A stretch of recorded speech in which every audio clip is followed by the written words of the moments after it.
सत श्री अकाल, तुसीं देख रहे हो पंजाब मेल USA TV। मैं वरुण कौर मान। खबरां दे ब्रिटेन तुहाडा स्वागत। खबरां दे ब्रिटेन दे sponsor real estate broker Mohan Cheema. Real estate की दुनिया च मन्निया परमन्निया नाम पेश ने। पहला चुन गया खबरां। अमेरिका च कोरोना मामलों च गिरावट, यात्रा पाबंदियां च मिलेगी छूट। कोरोना दौर विच एयर न्यूजीलैंड ने यात्रियों को दित्ती वड्डी राहत। बाइडन वालों महावीर जयंती की वधाई। भारत नूं लाल सूची विच पाउण बारे अमरीकी कमिशन विच खिच्चोताण। न्यूयॉर्क विच 10 लोकां नूं जख्मी करन दे दोष विच 62 साला व्यक्ति गिरफ्तार। अमरीकी फौज वालों 4 सिखां नूं दाड़ी कट्टण दे हुक्म कीता गया, अदालत दा रुख। रूसी तेल ते गैस ते अमरीकी पाबंदियां तो बाद पुतिन करनगे एशिया ते अफ्रीका च मार्केटिंग पाइपलाइनां विछाउण दीआं योजनावां ते काम शुरू। ते हुण इन्हां खबरां दा विस्तार।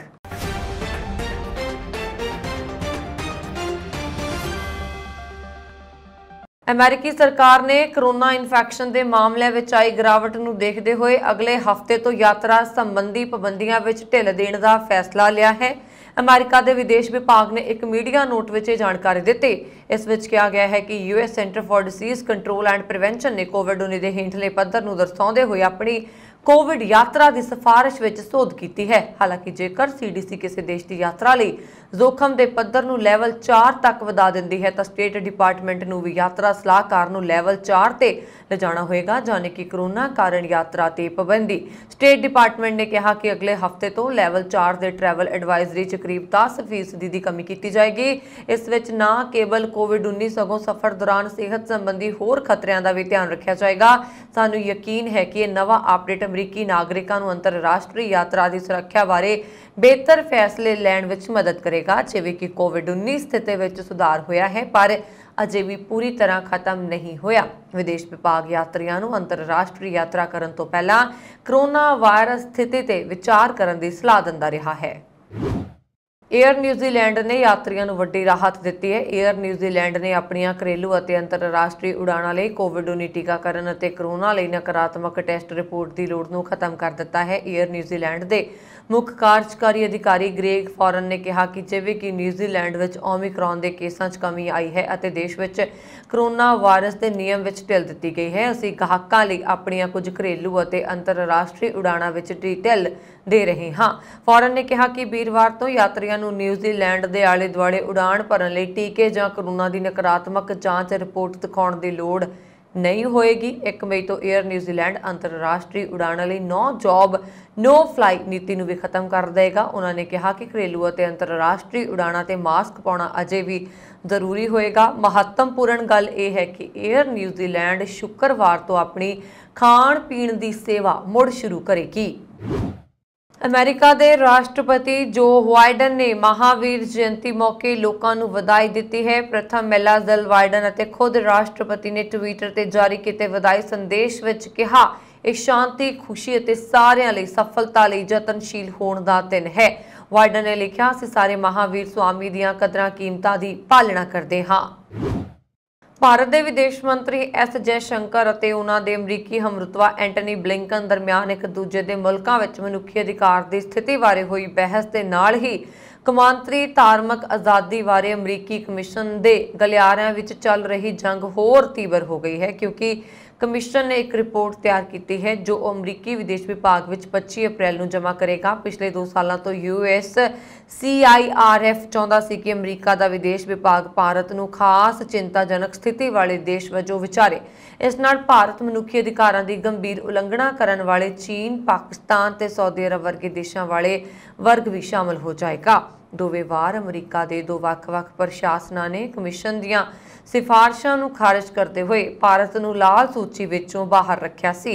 इस बार भारत के मुद्दे ते USCIRF अंदर चलती जंग पहला नालों वधेरे तीव्र है। कमिशन अंदरले सत्तरां का कहना है कि इस बार कमिश्नर वालों इस संबंधी तैयार हो रहे प्रस्ताव विच कई बदलाव करने लई जोर पाया जा रहा है। USCIRF नूं लिखे गए एक पत्र विच नागरिक अधिकारां बारे अमरीका आधारित ਵੱਖ-ਵੱਖ समूहां ने भी कमिशन नूं कमिश्नर वालों पाए जा रहे दबाव के नाल खड़न लई कहा है। पत्र विच कहा गया है कि यह स्पष्ट है कि घट गिणती के जुल्मां बारे भारत की असलीयत नूं छुपाउण लई हुण लॉबिंग का इस्तेमाल किया जा रहा है तां जो USCIRF ਨੂੰ ਲਗਾਤਾਰ ਤੀਜੇ ਸਾਲ ਭਾਰਤ ਨੂੰ ਖਾਸ ਚਿੰਤਾਜਨਕ ਸਥਿਤੀ ਵਾਲੇ ਦੇਸ਼ ਦੇ ਵਰਗ ਵਿੱਚ ਪਾਉਣ ਦੀ ਸਿਫਾਰਿਸ਼ ਕਰਨ ਤੋਂ ਰੋਕਿਆ ਜਾ ਸਕੇ।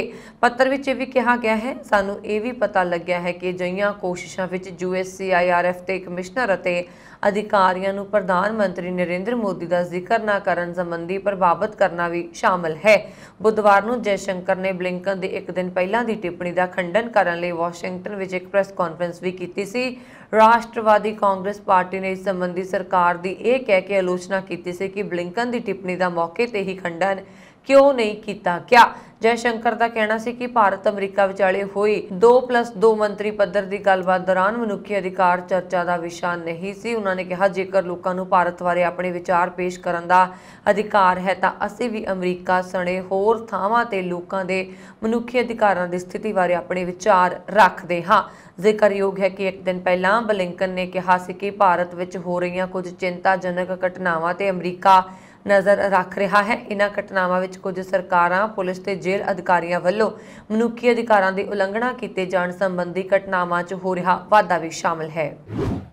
ਨਿਊਯਾਰਕ ਪੁਲਿਸ ਨੇ ਬਰੁਕਲਿਨ ਦੇ ਇੱਕ ਸਬਵੇ ਸਟੇਸ਼ਨ ਤੇ 10 ਲੋਕਾਂ ਨੂੰ ਗੋਲੀ ਮਾਰਨ ਵਾਲੇ ਸ਼ੱਕੀ ਮੁਲਜ਼ਮ ਨੂੰ ਗ੍ਰਿਫਤਾਰ ਕੀਤਾ ਹੈ। ਇਹ ਗ੍ਰਿਫਤਾਰੀ ਘਟਨਾ ਦੇ 24 ਘੰਟਿਆਂ ਦੇ ਅੰਦਰ ਹੋਈ ਹੈ। ਅਮਰੀਕੀ ਮੀਡੀਆ ਨੇ ਬੁੱਧਵਾਰ ਨੂੰ ਇਹ ਜਾਣਕਾਰੀ ਦਿੱਤੀ। ਪੁਲਿਸ ਨੇ 62 ਸਾਲਾ ਫਰੈਂਕ ਜੇਮਸ ਦੀ ਪਛਾਣ ਇਸ ਘਟਨਾ ਦੇ ਸ਼ੱਕੀ ਵਜੋਂ ਕੀਤੀ ਸੀ। 2 ਪੁਲਿਸ ਅਧਿਕਾਰੀਆਂ ਨੇ ਉਸ ਨੂੰ ਮੈਨਹਟਨ 'ਚ ਇੱਕ ਦੀ ਗਲੀ ਤੇ ਦੇਖਿਆ ਤੇ ਉਸ ਨੂੰ ਹਿਰਾਸਤ ਵਿੱਚ ਲੈ ਲਿਆ। ਮੇਅਰ ਕੈਰੇ ਕੈਮਜ਼ ਨੇ ਗ੍ਰਿਫਤਾਰੀ ਦੀ ਘੋਸ਼ਣਾ ਕਰਦੇ ਹੋਏ ਨਿਊਜ਼ ਕਾਨਫਰੰਸ ਵਿੱਚ ਕਿਹਾ, ਮੇਰੇ ਸਾਥੀ ਨਿਊਯਾਰਕ ਸਾਨੂੰ ਉਹ ਮਿਲ ਗਿਆ ਹੈ। ਨਿਊਯਾਰਕ ਪੁਲਿਸ ਡਿਪਾਰਟਮੈਂਟ ਦੇ ਕਮਿਸ਼ਨਰ ਕੀਥ ਸੇਂਟਸੇਵਿਲ ਨੇ ਕਿਹਾ ਕਿ ਉਸ ਨੂੰ ਹਿਰਾਸਤ ਵਿੱਚ ਲੈ ਲਿਆ ਗਿਆ ਹੈ ਅਤੇ ਮੰਗਲਵਾਰ ਦੇ ਹਮਲੇ ਦਾ ਦੋਸ਼ ਲਗਾਇਆ ਜਾਏਗਾ। ਸੋਸ਼ਲ ਮੀਡੀਆ ਤੇ ਵਾਇਰਲ ਹੋ ਰਹੀ ਵੀਡੀਓ ਫੁਟੇਜ ਵਿੱਚ ਜੇਮਸ ਵਰਗਾ ਵਿਅਕਤੀ ਹੱਥਕੜੀ ਨਾਲ ਪੁਲਿਸ ਦੀ ਕਾਰ ਵਿੱਚ ਬੈਠਾ ਦਿਖਾਈ ਦੇ ਰਿਹਾ ਹੈ। ਅਮਰੀਕਾ ਵਿੱਚ 4 ਸਿੱਖਾਂ ਨੇ ਦਾੜੀ ਰੱਖਣ ਤੋਂ ਇਨਕਾਰ ਕਰਨ ਤੇ ਮਰੀਨ ਕੋਰ ਖਿਲਾਫ ਅਦਾਲਤ ਦਾ ਰੁਖ ਕੀਤਾ ਹੈ। ਇਨ੍ਹਾਂ ਵਿੱਚ ਇੱਕ ਮਰੀਨ ਕੋਰ ਵਿੱਚ ਕੈਪਟਨ ਸੁਖਵੀਰ ਸਿੰਘ ਤੂਰ ਵੀ ਸ਼ਾਮਲ ਹੈ, ਜਿਸ ਨੇ ਪਿਛਲੇ 1 ਸਾਲ ਤੋਂ ਦਾੜੀ ਅਤੇ ਪੱਗ ਬੰਨ੍ਹਣ ਦੀ ਮੁਹਿੰਮ ਚਲਾਈ ਸੀ, ਜਿਸ ਤੋਂ ਬਾਅਦ ਮਰੀਨ ਕੋਰ ਨੇ ਉਹਨਾਂ ਨੂੰ ਅਜਿਹਾ ਕਰਨ ਦੀ ਆਗਿਆ ਦਿੱਤੀ ਸੀ। ਹਾਲਾਂਕਿ ਹਾਲ ਹੀ ਵਿੱਚ ਮਰੀਨ ਕੋਰ ਨੇ ਤੂਰ ਸਮੇਤ ਕਿਸੇ ਵੀ ਸਿੱਖ ਨੂੰ ਲੜਾਈ ਦੇ ਮੋਰਚੇ ਤੇ ਤਾਇਨਾਤੀ ਜਾਂ ਬੂਟ ਕੈਂਪ ਦੌਰਾਨ ਦਾੜੀ ਰੱਖਣ ਦੀ ਆਗਿਆ ਦੇਣ ਤੋਂ ਇਨਕਾਰ ਕਰ ਦਿੱਤਾ ਸੀ। ਮਰੀਨ ਕੋਰ ਨੇ ਕਿਹਾ ਕਿ ਦਾੜੀ ਕੋਰ ਦੇ ਕੰਮ ਕਰਨ ਦੀ ਸਮਰੱਥਾ ਨੂੰ ਪ੍ਰਭਾਵਿਤ ਕਰਦੀ ਹੈ ਅਤੇ ਜਾਨ ਨੂੰ ਵਧੇਰੇ ਖਤਰੇ ਵਿੱਚ ਪਾਉਂਦੀ ਹੈ। ਸੋਮਵਾਰ ਨੂੰ ਤੂਰ ਅਤੇ 3 ਹੋਰ ਸਿੱਖਾਂ ਨੇ ਕੋਲੰਬੀਆ ਦੀ ਅਮਰੀਕੀ ਜ਼ਿਲ੍ਹਾ ਅਦਾਲਤ ਵਿੱਚ ਮਰੀਨ ਕੋਰ ਦੇ ਖਿਲਾਫ ਕੇਸ ਦਾਇਰ ਕੀਤਾ। ਉਹਨਾਂ ਨੇ ਕਿਹਾ ਕਿ ਕੋਰ ਦੁਆਰਾ ਧਾਰਮਿਕ ਛੋਟ ਦੇਣ ਤੋਂ ਇਨਕਾਰ ਮਨਮਾਨੀ ਅਤੇ ਪੱਖਪਾਤੀ ਹੈ ਅਤੇ ਧਰਮ ਦੀ ਮੁਕਤ ਪਾਲਣਾ ਦੇ ਸੰਵਿਧਾਨਕ ਅਧਿਕਾਰ ਦੀ ਉਲੰਘਣਾ ਹੈ। ਤੂਰ ਨਾਲ ਮਿਲ ਕੇ ਮੁਕੱਦਮਾ ਦਾਇਰ ਕਰਨ ਵਾਲੇ 3 ਸਿੱਖਾਂ ਦਾ ਕਹਿਣਾ ਹੈ ਕਿ ਬੂਟ ਕੈਂਪ ਦੌਰਾਨ ਉਹਨਾਂ ਨੂੰ ਦਾੜੀ ਕੱਟਣ ਲਈ ਕਿਹਾ ਗਿਆ ਸੀ। US ਮਰੀਨ ਨੂੰ ਬੂਟ ਕੈਂਪ ਵਿੱਚ ਮੁੱਢਲੀ ਸਿਖਲਾਈ ਦਿੱਤੀ ਜਾਂਦੀ ਹੈ। ਯੂਰਪੀ ਦੇਸ਼ਾਂ ਨੂੰ 40% ਗੈਸ ਤੇ 25% ਤੇਲ ਦੀ ਸਪਲਾਈ ਕਰਨ ਵਾਲੇ ਰੂਸੀ ਰਾਸ਼ਟਰਪਤੀ ਵਲਾਦੀਮੀਰ ਪੁਤਿਨ ਨੇ ਕਿਹਾ ਕਿ ਹੁਣ ਉਹ ਪੂਰਬ ਨੂੰ ਆਪਣਾ ਬਾਜ਼ਾਰ ਬਣਾਉਣਗੇ। ਇਸ ਦੇ ਲਈ ਨਵੀਂ ਪਾਈਪਲਾਈਨ ਵਿਛਾਉਣ ਦੀ ਯੋਜਨਾ ਤੇ ਕੰਮ ਸ਼ੁਰੂ ਹੋ ਗਿਆ। ਇਨ੍ਹਾਂ ਰਾਹੀਂ ਗੈਸ ਤੇ ਤੇਲ ਦੀ ਸਪਲਾਈ ਕੀਤੀ ਜਾਏਗੀ। ਪੁਤਿਨ ਨੇ ਉੱਚ ਪੱਧਰੀ ਬੈਠਕ ਤੋਂ ਬਾਅਦ ਟੈਲੀਵਿਜ਼ਨ ਤੇ ਕਿਹਾ ਕਿ ਉਹ ਗੈਰ ਦੋਸਤਾਨਾ ਦੇਸ਼ਾਂ ਨਾਲ ਵਪਾਰ ਨਹੀਂ ਕਰਨਾ ਚਾਹੁੰਦੇ। ਰੂਸ ਦੁਨੀਆ ਦੇ ਤੇਲ ਉਤਪਾਦਨ ਦਾ 10% ਤੇ ਆਪਣੀ ਗੈਸ ਦਾ 20% ਸਪਲਾਈ ਕਰਦਾ ਹੈ। ਏਸ਼ੀਆਈ ਦੇਸ਼ਾਂ ਨੂੰ ਆਪਣੇ ਬੁਨਿਆਦੀ ਢਾਂਚੇ ਦੇ ਵਿਕਾਸ ਲਈ ਤੇਲ ਤੇ ਗੈਸ ਦੀ ਬਹੁਤ ਲੋੜ ਹੈ। ਇਸੇ ਤਰ੍ਹਾਂ ਅਫਰੀਕਾ ਤੇ ਲਾਤੀਨੀ ਅਮਰੀਕੀ ਦੇਸ਼ ਵੀ ਉਹਨਾਂ ਲਈ ਵੱਡੇ ਬਾਜ਼ਾਰ ਹੋ ਸਕਦੇ ਨੇ। ਗੌਰਤਲਬ ਹੈ ਕਿ ਬ੍ਰਿਟੇਨ ਤੇ ਯੂਰਪੀ ਸੰਘ ਦੇ 27 ਦੇਸ਼ਾਂ ਨੇ ਵੀ ਰੂਸ ਦੇ ਤੇਲ, ਗੈਸ ਅਤੇ ਕੋਲੇ ਤੇ ਅਮਰੀਕੀ ਪਾਬੰਦੀਆਂ ਦਾ ਸਮਰਥਨ ਕੀਤਾ ਹੈ। ਰੂਸੀ ਤੇਲ ਤੇ ਗੈਸ ਤੇ ਨਿਰਭਰ ਯੂਰੋਪੀਅਨ ਦੇਸ਼ਾਂ ਨੇ ਵੀ ਇਸ ਸਾਲ ਦੇ ਅੰਤ ਤੱਕ ਰੂਸ ਤੋਂ ਖਰੀਦਦਾਰੀ ਬੰਦ ਕਰਨ ਦਾ ਐਲਾਨ ਕੀਤਾ ਹੈ। 24 ਫਰਵਰੀ ਤੋਂ ਰੂਸੀ ਹਮਲਿਆਂ ਕਾਰਨ ਯੂਕਰੇਨ ਤੋਂ 4.6 ਮਿਲੀਅਨ ਤੋਂ ਵੱਧ ਲੋਕਾਂ ਨੂੰ ਬਾਹਰ ਕੱਢਿਆ ਗਿਆ ਹੈ। ਇਸ ਦੇ ਜਵਾਬ ਵਿੱਚ ਪੱਛਮੀ ਦੇਸ਼ਾਂ ਦੁਆਰਾ ਲਗਾਈਆਂ ਗਈਆਂ ਪਾਬੰਦੀਆਂ ਕਾਰਨ 600 ਤੋਂ ਵੱਧ ਵਿਦੇਸ਼ੀ ਕੰਪਨੀਆਂ ਰੂਸ ਛੱਡ ਗਈਆਂ ਨੇ। ਇਸ ਕਾਰਨ ਰੂਸ ਵਿੱਚ ਲਗਭਗ 10 ਲੱਖ ਨੌਕਰੀਆਂ ਖਤਮ ਹੋ ਗਈਆਂ ਨੇ। ਵਿਸ਼ਵ ਬੈਂਕ ਦੇ ਅੰਦਾਜ਼ੇ ਅਨੁਸਾਰ ਰੂਸ ਵਿੱਚ ਲਗਭਗ 26 ਮਿਲੀਅਨ ਲੋਕ ਗਰੀਬੀ ਰੇਖਾ ਤੋਂ ਹੇਠਾਂ ਚਲੇ ਜਾਣਗੇ। ਫਾਈਜ਼ਰ ਕੰਪਨੀ ਨੇ ਵੀਰਵਾਰ ਨੂੰ ਕਿਹਾ ਕਿ ਉਹ 5 ਤੋਂ 11 ਸਾਲ ਦੇ ਸਿਹਤਮੰਦ ਬੱਚਿਆਂ ਨੂੰ ਕੋਰੋਨਾ ਰੋਕੂ ਟੀਕੇ ਦੀ ਬੂਸਟਰ ਖੁਰਾਕ ਦਿੱਤੇ ਜਾਣ ਦੇ ਪੱਖ ਵਿੱਚ ਹੈ। ਅਮਰੀਕੀ ਸਿਹਤ ਅਧਿਕਾਰੀ ਪਹਿਲਾਂ ਤੋਂ ਹੀ 12 ਸਾਲ ਅਤੇ ਉਸ ਤੋਂ ਜ਼ਿਆਦਾ ਉਮਰ ਦੇ ਸਾਰੇ ਲੋਕਾਂ ਨੂੰ ਕੋਰੋਨਾ ਵਾਇਰਸ ਤੇ ਨਵੇਂ ਵੇਰੀਐਂਟਾਂ ਵਿਰੁੱਧ ਸਭ ਤੋਂ ਵਧੀਆ ਸੁਰੱਖਿਆ ਲਈ ਟੀਕੇ ਦੀ ਇੱਕ ਬੂਸਟਰ ਖੁਰਾਕ ਪ੍ਰਾਪਤ ਕਰਨ ਦੀ ਅਪੀਲ ਕਰ ਰਹੇ ਨੇ। ਉਹਨਾਂ ਨੇ ਹਾਲ 'ਚ 50 ਸਾਲ ਅਤੇ ਉਸ ਤੋਂ ਜ਼ਿਆਦਾ ਉਮਰ ਦੇ ਲੋਕਾਂ ਨੂੰ ਦੂਜੀ ਬੂਸਟਰ ਖੁਰਾਕ ਦਾ ਵਿਕਲਪ ਦਿੱਤਾ ਹੈ। ਹੁਣ ਫਾਈਜ਼ਰ ਨੇ ਕਿਹਾ ਕਿ ਨਵੇਂ ਅੰਕੜੇ ਦਿਖਾਉਂਦੇ ਨੇ ਕਿ 5 ਤੋਂ 11 ਸਾਲ ਦੇ ਸਿਹਤਮੰਦ ਬੱਚੇ ਇੱਕ ਹੋਰ ਖੁਰਾਕ ਨਾਲ ਲਾਭ ਲੈ ਸਕਦੇ ਨੇ। ਫਾਈਜ਼ਰ ਅਤੇ ਉਸਦੀ ਸਾਂਝੇਦਾਰ ਬਾਇਓਟੈਕ ਨੇ ਪ੍ਰੈਸ ਰਿਲੀਜ਼ ਵਿੱਚ ਕਿਹਾ ਕਿ ਇੱਕ ਛੋਟੇ ਅਧਿਐਨ 'ਚੋਂ 2 ਖੁਰਾਕ ਲਵਾ ਚੁੱਕੇ 140 ਬੱਚਿਆਂ ਨੂੰ 6 ਮਹੀਨਿਆਂ ਦੇ ਅੰਤਰਾਲ ਵਿੱਚ ਬੂਸਟਰ ਖੁਰਾਕ ਦਿੱਤੀ ਗਈ ਅਤੇ ਖੋਜਕਰਤਾਵਾਂ ਨੇ ਪਾਇਆ ਕਿ ਅੰਦਰੂਨੀ ਖੁਰਾਕ ਨੇ ਬੱਚਿਆਂ ਦੀ ਪ੍ਰਤੀਰੋਧਕ ਸ਼ਕਤੀ ਨੂੰ ਵਧਾ ਦਿੱਤਾ ਹੈ। ਅਮਰੀਕੀ ਖੁਰਾਕ ਤੇ ਔਸ਼ਧੀ ਪ੍ਰਸ਼ਾਸਨ ਨੇ ਭਾਰਤ ਬਾਇਓਟੈਕ ਤੇ ਕੋਵਿਡ-19 ਰੋਕੂ ਟੀਕੇ ਕੋਵੈਕਸਿਨ ਦੇ ਦੂਜੇ ਅਤੇ ਤੀਜੇ ਪੜਾਅ ਦੇ ਕਲੀਨਿਕਲ ਪ੍ਰੀਖਣ ਤੇ ਰੋਕ ਲਗਾ ਦਿੱਤੀ ਹੈ। ਓਕੂਜ਼ੇਨ ਇੰਕ ਦੇ ਪ੍ਰੈਸ ਬਿਆਨ ਮੁਤਾਬਕ FDA ਦਾ ਫੈਸਲਾ ਟੀਕੇ ਦੀ ਪ੍ਰੀਖਣ ਵਿੱਚ ਸ਼ਾਮਲ ਮੁਕਾਬਲੇਬਾਜ਼ਾਂ ਨੂੰ ਵੈਕਸੀਨ ਦੇਣ ਵਿੱਚ ਸਵੈ ਇੱਛਕ ਰੂਪ ਨਾਲ ਅਸਥਾਈ ਰੋਕ ਲਾਉਣ ਦੇ ਅਮਰੀਕੀ ਕੰਪਨੀ ਦੇ ਫੈਸਲੇ ਤੇ ਆਧਾਰਿਤ ਹੈ। ਅਮਰੀਕੀ ਕੰਪਨੀ ਨੇ ਭਾਰਤ ਵਿੱਚ ਕੋਵੈਕਸਿਨ ਵਿਨਿਰਮਾਣ ਪਲਾਂਟਾਂ ਤੇ ਵਿਸ਼ਵ ਸਿਹਤ ਸੰਗਠਨ ਦੀ ਟਿੱਪਣੀ ਤੋਂ ਬਾਅਦ ਮੁਕਾਬਲੇਬਾਜ਼ਾਂ ਨੂੰ ਵੈਕਸੀਨ ਦੇਣ ਤੋਂ ਰੋਕ ਲਾਉਣ ਦਾ ਫੈਸਲਾ ਕੀਤਾ ਸੀ। ਓਕੂਜ਼ੇਨ ਇੱਕ ਅਮਰੀਕਾ ਅਤੇ ਕੈਨੇਡਾ ਵਿੱਚ ਕੋਵੈਕਸਿਨ ਲਈ ਭਾਰਤ ਬਾਇਓਟੈਕ ਦੀ ਭਾਈਵਾਲ ਕੰਪਨੀ ਹੈ। ਓਕੂਜ਼ੇਨ ਨੇ ਕਿਹਾ ਕੰਪਨੀ ਨੇ ਮੁਕਾਬਲੇਬਾਜ਼ਾਂ ਨੂੰ ਟੀਕਾ ਦੇਣ ਤੇ ਅਸਥਾਈ ਰੋਕ ਲਗਾਉਣ ਦਾ ਫੈਸਲਾ ਲਿਆ ਹੈ। ਉਹ ਖੁਦ ਵਿਸ਼ਵ ਸਿਹਤ ਸੰਗਠਨ ਵੱਲੋਂ ਦਿੱਤੇ ਗਏ ਬਿਆਨਾਂ ਦਾ ਮੁਲਾਂਕਣ ਕਰ ਰਹੀ ਹੈ। ਇਸ ਤੋਂ ਪਹਿਲਾਂ WHO ਨੇ ਅਮਰੀਕੀ ਖਰੀਦ ਏਜੰਸੀਆਂ ਦੇ ਮਾਧਿਅਮ ਨਾਲ ਕੋਵੈਕਸਿਨ ਦੀ ਸਪਲਾਈ ਨੂੰ ਰੱਦ ਕਰ ਦਿੱਤਾ ਸੀ। ਉਸ ਦਾ ਕਹਿਣਾ ਸੀ ਕਿ ਉਸ ਦੇ ਨਿਰੀਖਕਾਂ ਨੇ ਭਾਰਤ ਬਾਇਓਟੈਕ ਦੇ ਪਲਾਂਟਾਂ ਵਿੱਚ GMP ਵਿੱਚ ਕਮੀਆਂ ਦਾ ਪਤਾ ਲਗਾਇਆ ਹੈ। ਸੂਤਰਾਂ ਮੁਤਾਬਕ ਭਾਰਤ ਬਾਇਓਟੈਕ ਦਾ ਕਹਿਣਾ ਹੈ ਕਿ ਉਸਨੇ ਸੰਯੁਕਤ ਰਾਸ਼ਟਰ ਦੀ ਕਿਸੇ ਏਜੰਸੀ ਨੂੰ ਟੀਕੇ ਦੀ ਸਪਲਾਈ ਨਹੀਂ ਕੀਤੀ ਹੈ। ਕਿਸੇ ਸਵਾਲ ਦਾ ਹੱਲ ਕਰਨ ਲਈ ਕੰਪਨੀ FDA ਨਾਲ ਮਿਲ ਕੇ ਕੰਮ ਕਰੇਗੀ। ਰਿਪਬਲਿਕਨ ਪਾਰਟੀ ਦੇ ਪ੍ਰਭਾਵਸ਼ਾਲੀ ਨੇਤਾ ਅਤੇ ਸੈਨੇਟਰ ਰੋਜਰ ਵਿਕਰ ਨੇ ਕਿਹਾ ਕਿ ਅਮਰੀਕਾ ਨੂੰ ਭਾਰਤ ਦੀਆਂ ਰੱਖਿਆ ਜ਼ਰੂਰਤਾਂ ਨੂੰ ਪੂਰਾ ਕਰਨ 'ਚ ਮਦਦ ਕਰਨੀ ਚਾਹੀਦੀ ਹੈ ਤਾਂ ਜੋ ਰੂਸ ਤੇ ਉਸ ਦੀ ਨਿਰਭਰਤਾ ਨੂੰ ਘੱਟ ਕੀਤਾ ਜਾ ਸਕੇ। ਇਹ ਜਾਣਕਾਰੀ ਭਾਰਤੀ ਮੂਲ ਦੇ ਇੱਕ ਪ੍ਰਭਾਵਸ਼ਾਲੀ ਨੇਤਾ ਨੇ ਦਿੱਤੀ। ਇੰਡੀਅਨ ਅਮਰੀਕਨ ਫੋਰਮ ਦੇ ਰਾਸ਼ਟਰੀ ਪ੍ਰਧਾਨ ਡਾਕਟਰ ਸੰਪੰਤ ਸ਼ਿਵਾਂਗੀ ਨੇ ਬੁੱਧਵਾਰ ਨੂੰ ਨਾਸ਼ਤੇ ਦੌਰਾਨ ਮਿਸੀਸੀਪੀ ਦੇ ਰਿਪਬਲਿਕਨ ਸੈਨੇਟਰ ਵਿਕਰਾਂ ਨਾਲ ਗੱਲਬਾਤ ਕੀਤੀ। ਉਹਨਾਂ ਨੇ ਕਿਹਾ ਕਿ ਯੂਕਰੇਨ ਯੁੱਧ ਤੋਂ ਬਾਅਦ ਦੁਨੀਆ ਦੀ ਸਥਿਤੀ ਪੂਰੀ ਤਰ੍ਹਾਂ ਬਦਲ ਗਈ ਹੈ। ਸ਼ਿਵਾਂਗੀ ਨੇ ਕਿਹਾ ਭਾਰਤ ਇੱਕ ਵੱਡਾ ਮੌਕਾ ਹੈ। ਸੈਨੇਟਰ ਵਿਕਰ ਭਾਰਤ ਦੇ ਚੰਗੇ ਦੋਸਤ ਨੇ ਤੇ ਉਹ ਭਾਰਤ ਦੀਆਂ ਰੱਖਿਆ ਲੋੜਾਂ ਪੂਰੀਆਂ ਕਰਨ ਵਿੱਚ ਮਦਦ ਕਰ ਸਕਦੇ ਨੇ। ਉਹ ਰੂਸ ਨਾਲੋਂ ਬਿਹਤਰ ਤਕਨੀਕ ਵਾਲੇ ਹਥਿਆਰ ਮੁਹੱਈਆ ਕਰਵਾ ਸਕਦੇ ਨੇ। ਹਾਲਾਂਕਿ ਰੂਸ ਲੰਬੇ ਸਮੇਂ ਤੋਂ ਭਾਰਤ ਦਾ ਮਹੱਤਵਪੂਰਨ ਰੱਖਿਆ ਭਾਈਵਾਲ ਰਿਹਾ ਹੈ। ਭਾਰਤ ਨੂੰ ਵਿਕਰਾਂ ਨੂੰ ਸੱਦਾ ਦੇਣਾ ਚਾਹੀਦਾ ਹੈ। ਉਹ ਭਾਰਤ ਦੇ ਰੱਖਿਆ ਮੰਤਰੀ ਅਤੇ ਪ੍ਰਧਾਨ ਮੰਤਰੀ ਨਾਲ ਸਿੱਧੀ ਗੱਲਬਾਤ ਕਰਨ ਦਾ ਇੱਛੁਕ ਹੈ। ਕੈਲੀਫੋਰਨੀਆ ਜਿਸ ਨੂੰ ਉਤਪਾਦਨ ਦਾ ਹੱਬ ਮੰਨਿਆ ਜਾਂਦਾ ਹੈ, ਇੱਥੋਂ ਦੇ ਚੇਲਰ ਫਾਰਮ ਦੇ ਕੂਲਰ 'ਚ ਬੁੱਧਵਾਰ ਰਾਤੀ ਭਿਆਨਕ ਅੱਗ ਲੱਗਣ ਕਾਰਨ ਭਾਰੀ ਨੁਕਸਾਨ ਹੋਣ ਦਾ ਸਮਾਚਾਰ ਮਿਲਿਆ। ਇਸ ਇਲਾਕੇ ਦੇ ਲੋਕਾਂ ਨੂੰ ਪ੍ਰਸ਼ਾਸਨ ਨੇ ਚੌਕਸੀ ਦੇ ਤੌਰ ਤੇ ਇਲਾਕਾ ਖਾਲੀ ਕਰਨ ਲਈ ਕਿਹਾ ਹੈ ਅਤੇ ਲੋਕਾਂ ਦੇ ਠਹਿਰਾਅ ਲਈ ਆਰਜ਼ੀ ਤੌਰ ਤੇ ਸ਼ੈਲਟਰ ਤਿਆਰ ਕੀਤੇ ਗਏ ਨੇ। ਇਸ ਤਰ੍ਹਾਂ ਦੇ ਕੂਲਰਾਂ 'ਚ ਅਮੋਨੀਆ ਗੈਸ ਵਰਤੀ ਜਾਂਦੀ ਹੈ ਅਤੇ ਜੇਕਰ ਇਹ ਲੀਕ ਹੋ ਜਾਵੇ ਤਾਂ ਆਮ ਜਨਜੀਵਨ ਤੇ ਬਹੁਤ ਬੁਰਾ ਪ੍ਰਭਾਵ ਪਾਉਂਦੀ ਹੈ। ਇਸੇ ਤਰ੍ਹਾਂ ਕਿ ਕਿਸੇ ਚੀਜ਼ ਦੇ ਧਮਾਕੇ ਕਾਰਨ ਕੋਈ ਵੱਡਾ ਨੁਕਸਾਨ ਨਾ ਹੋ ਜਾਵੇ। ਆਲੇ ਦੁਆਲੇ ਦੇ ਸਕੂਲ ਵੀ ਬੰਦ ਕਰ ਦਿੱਤੇ ਗਏ ਨੇ। 1 ਮੀਲ ਦੇ ਚੁਗਿਰਦੇ ਵਿੱਚ 101 ਫ੍ਰੀਵੇ ਦੀ ਦੋਵੇਂ ਸਾਈਡਾਂ ਤੋਂ ਬੰਦ ਕਰ ਦਿੱਤਾ ਗਿਆ ਹੈ। ਅੱਗ ਬੁਝਾਉਣ ਲਈ ਤਕਰੀਬਨ 22 ਫਾਇਰ ਇੰਜਣਾਂ ਨੇ ਜਦੋਜਹਿਦ ਕੀਤੀ। ਇੱਥੇ ਰੋਜ਼ਾਨਾ ਸੈਂਕੜੇ ਉਤਪਾਦਨ ਦੇ ਟਰੱਕ ਲੱਦੇ ਜਾਂਦੇ ਸਨ। ਟਰੱਕਿੰਗ ਇੰਡਸਟਰੀ ਪਹਿਲਾਂ ਹੀ ਮੰਦੇ 'ਚੋਂ ਗੁਜ਼ਰ ਰਹੀ ਹੈ। ਇਸ ਘਟਨਾ ਕਾਰਨ ਟਰੱਕਿੰਗ ਨੂੰ ਹੋਰ ਵੀ ਧੱਕਾ ਲੱਗੇਗਾ। ਅੱਗ ਲੱਗਣ ਦੇ ਕਾਰਨਾਂ ਦੀ ਬਰੀਕੀ ਨਾਲ ਜਾਂਚ ਕੀਤੀ ਜਾ ਰਹੀ ਹੈ। ਰਿਪਬਲਿਕਨ ਨੇਤਾ ਲਿੰਡਸੇ ਗ੍ਰਾਹਮ ਦੀ ਅਗਵਾਈ ਵਿੱਚ 6 ਅਮਰੀਕੀ ਸੰਸਦ ਮੈਂਬਰਾਂ ਦਾ ਇੱਕ ਵਫਦ 2 ਦਿਨੀ ਯਾਤਰਾ ਤੇ ਵੀਰਵਾਰ ਨੂੰ ਤਾਇਵਾਨ ਪਹੁੰਚਿਆ। ਚੀਨ ਪਹਿਲਾਂ ਹੀ ਇਸ ਯਾਤਰਾ ਦੀ ਨਿੰਦਾ ਕਰ ਚੁੱਕਿਆ ਹੈ। ਅਮਰੀਕੀ ਸੰਸਦ ਮੈਂਬਰਾਂ ਦਾ ਤਾਇਵਾਨ ਦੀ ਰਾਸ਼ਟਰੀ ਤਸਾਈ ਇੰਗ ਵੇਨ ਅਤੇ ਰੱਖਿਆ ਮੰਤਰੀ ਨਾਲ ਮਿਲਣ ਦਾ ਪ੍ਰੋਗਰਾਮ ਹੈ। ਤਾਇਵਾਨ ਦੇ ਵਿਦੇਸ਼ ਮੰਤਰਾਲਾ ਨੇ ਇੱਕ ਬਿਆਨ ਵਿੱਚ ਕਿਹਾ ਕਿ ਯੂਕਰੇਨ ਦੀ ਗੰਭੀਰ ਸਥਿਤੀ ਦਰਮਿਆਨ ਇਹ ਯਾਤਰਾ ਤਾਇਵਾਨ ਦੇ ਪ੍ਰਤੀ ਅਮਰੀਕਾ ਦੇ ਠੋਸ ਸਮਰਥਨ ਅਤੇ ਵਚਨਬੱਧਤਾ ਦਾ ਪ੍ਰਦਰਸ਼ਨ ਹੈ। ਦੱਖਣੀ ਕੈਰੋਲੀਨਾ ਦੇ ਨੇਤਾ ਗ੍ਰਾਹਮ ਨਾਲ ਇਸ ਵਫਦ ਵਿੱਚ senator Robert Men, senator Richard Burr, senator Robert Portman ਆਦਿ ਸ਼ਾਮਲ ਸਨ। ਇਸ ਯਾਤਰਾ ਤੋਂ ਪਹਿਲਾਂ ਪਿਛਲੇ ਹਫ਼ਤੇ ਐਲਾਨ ਕੀਤਾ ਗਿਆ ਸੀ ਕਿ ਅਮਰੀਕੀ ਵਫਦ ਸਭਾ ਦੀ ਪ੍ਰਧਾਨ ਨੈਂਸੀ ਪੈਲੋਸੀ ਤਾਇਵਾਨ ਦੀ ਯਾਤਰਾ ਕਰੇਗੀ, ਪਰ ਪੈਲੋਸੀ ਕੋਰੋਨਾ ਨਾਲ ਇਨਫੈਕਟਡ ਹੋ ਗਏ ਅਤੇ ਉਹਨਾਂ ਦੀ ਯਾਤਰਾ ਮੁਲਤਵੀ ਕਰ ਦਿੱਤੀ ਗਈ।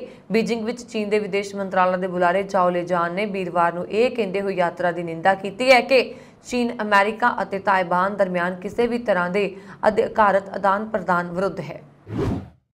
ਪੋਲੈਂਡ ਵਿੱਚ ਯੂਕਰੇਨੀ ਸ਼ਰਨਾਰਥੀਆਂ ਦੀ ਦੇਖਭਾਲ, ਤਾਲਮੇਲ ਅਤੇ ਮੁੜ ਵਸੇਵੇ ਵਿੱਚ ਮਦਦ ਲਈ ਕੈਨੇਡਾ ਆਪਣੀ ਫੌਜ ਭੇਜ ਰਿਹਾ ਹੈ।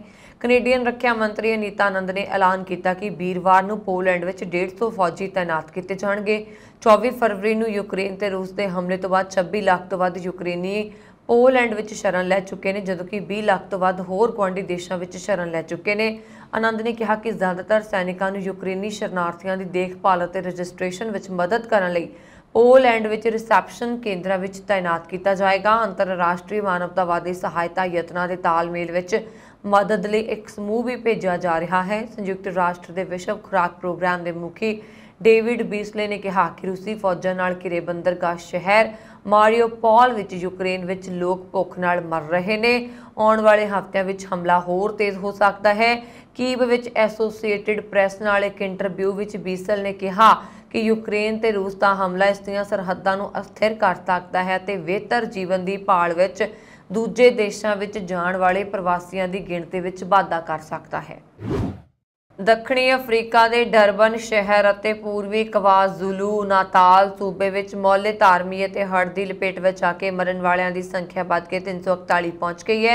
स्थानक मीडिया ने अपनी रिपोर्ट में इसकी जानकारी दी है। ENCA प्रसारणकर्ता ने कहा कि बुधवार को इत्थे हड़੍ਹ की गंभीर स्थिति को देखते हुए अधिकारियों ने इसनूं आफत खेतर घोषित किया, जिथे सैकड़े मौतां हो चुकियां ने। मीडिया ने पहला 306 मौतां होने की सूचना दी सी, जो हुण बढ़ के 341 तक पहुँच गई है। दक्षिणी अफ्रीका विच क्वाज़ुलू नाताल सूबे के मुखी सेले ज़िकलाला ने कहा कि इस कुदरती आफत विच 40,000 तो वध लोग प्रभावित होए ने। क्वाज़ुलू नाताल विच सोमवार रात ते मौले धारमी जारी है ते इस नाल आए हड़੍ਹ की वजह नाल इत्थे सड़कां अते बुनियादी ढांचे नूं नुकसान पहुंचा है। अमेरिका ने शहबाज शरीफ नूं पाकिस्तान का नवा प्रधानमंत्री चुने जाने ते वधाई दी है अते कहा है कि वह दोवें देशों विचाले संबंधों की कदर करता है अते लंबे समय तो चल रहे सहयोग नूं जारी रखण दा इच्छुक है।